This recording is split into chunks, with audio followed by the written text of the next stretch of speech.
दीदार अली भट्टी साहब खे त हू पंहिंजी दात ऐं दाहब मां अॼु ॿुधाए असांखे।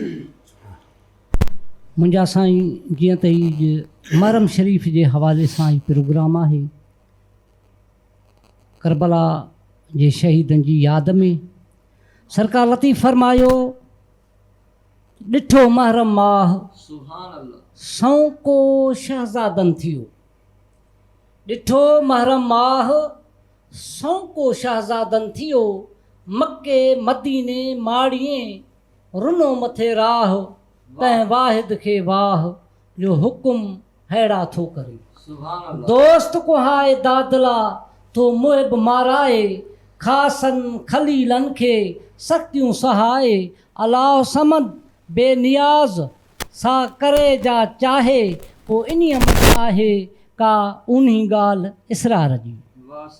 सरकार लतीफ़ फरमायो त पावंग उभो पिण में पियो हणे हज़ारी होल। सुभान अल्लाह। सरकार ॿुधाए पियो त यज़ीदनि जे मथनि ते छा हुआ ऐं इमाम पाक जे सिर मुबारक जे मथां छा हुयो।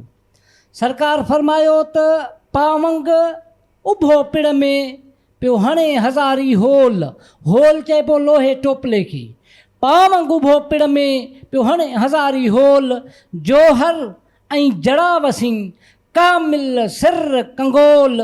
पोइ रतो रत रतोल मोलियो मीर हुसैन जो। अञा छा साईं फरमायो त 4 तरारियूं चेल हसीं ऐं मथे 2 पागूं।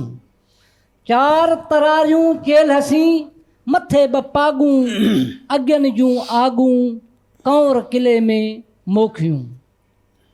अर्ज़ु थियो मुंहिंजा साईं जी साईं त शाह अस्त हुसैन बादशाह अस्त हुसैन। शाह अस्त हुसैन बादशाह अस्त हुसैन। दीन अस्त हुसैन दीने पना अस्त हुसैन। वाह साईं। सरदाद नदाद दस्ते यजीद हक्का के बिनाई लाइला अस्त हुसैन। हक्का के बिनाई लाइला अस्त हुसैन। वाह साईं वाह। मुंहिंजा साईं अर्ज़ु थियो करबला जे शहीदनि जे नाम बैत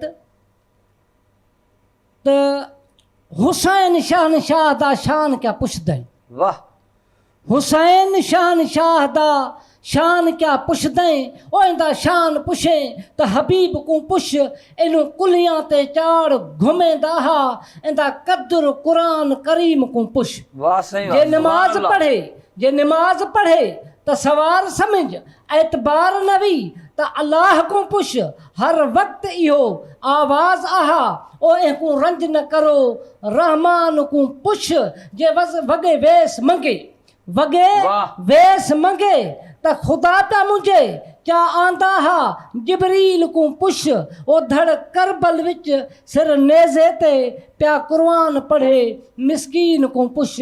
पिया कुरान पढ़े मिस्कीन को सुभान पुछ। अल्लाह। सुभान अल्लाह।